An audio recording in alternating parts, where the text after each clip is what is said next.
بسم اللہ الرحمن الرحیم۔ السلام علیکم دوستو، آپ کو ہمارے YouTube channel S for you میں خوش آمدید۔ حضرت علی کرم اللہ وجہ سے مروی ہے کہ ایک مرتبہ رسول اکرم صلی اللہ علیہ وآلہ وسلم کے پاس غلام آئے تو انہوں نے حضرت فاطمہ رضی اللہ تعالی عنہا سے کہا کہ اپنے ابا جی حضور کے پاس جا کر ایک خادم مانگ لو جس سے تم کام کی مشقت سے بچ جاؤ۔ تو حضرت فاطمہ حضور صلی اللہ علیہ وآلہ وسلم کی خدمت میں شام کے وقت حاضر ہوئیں تو حضور صلی اللہ علیہ وآلہ وسلم نے فرمایا، بیٹی کیا بات ہے؟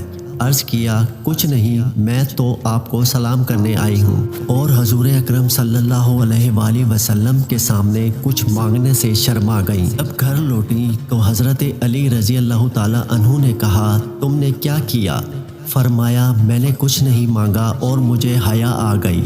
پھر جب اگلی رات آئی تو حضرت علی رضی اللہ تعالی عنہ نے حضرت فاطمہ رضی اللہ تعالی عنہا سے کہا، تم اپنے ابا حضور کے پاس جا کر ایک خادم مانگ لو جس سے تم کام سے بچ جاؤ۔ پھر وہ ابا جی کے پاس حاضر ہوئیں تو ان سے کچھ مانگتے ہوئے شرم آ گئی۔ حتیٰ کہ جب تیسری رات کی شام آئی تو ہم دونوں اکٹھے نکلے، یہاں تک کہ رسول اللہ صلی اللہ علیہ وآلہ وسلم کی خدمت میں حاضر ہو گئے تو حضور نے دریافت فرمایا، تم کس سبب سے آئے ہو؟ تو حضرت علی نے کہا، یا رسول اللہ، ہم پر کام کی مشقت ہے، اس لیے ہم نے ارادہ کیا آپ ہمیں ایک خادم عطا فرمائیں جس سے ہم کام کی مشقت سے بچ جائیں۔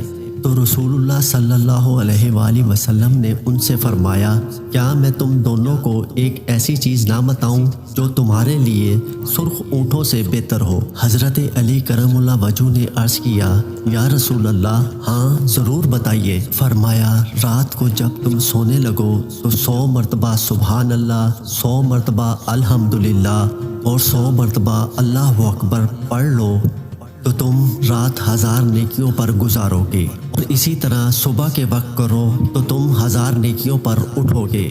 حضرت علی رضی اللہ تعالیٰ عنہ فرماتے ہیں، جب سے میں نے یہ عمل رسول اللہ صلی اللہ علیہ وآلہ وسلم سے سنا ہے تو مجھ سے کبھی فوت نہیں ہوا۔ اگر جنگ صفین والی رات میں اسے بھول گیا، یہاں تک کہ رات کے آخر وقت میں مجھے یاد آیا تو میں نے اسی وقت پڑھ لی۔ دوستو، اگر آپ کو ویڈیو پسند آئی ہو تو چینل کو سبسکرائب کرنا نہ بھولیں۔ آپ سے ملاقات ہوگی ایک نئی ویڈیو کے ساتھ، تب تک کے لیے اللہ حافظ۔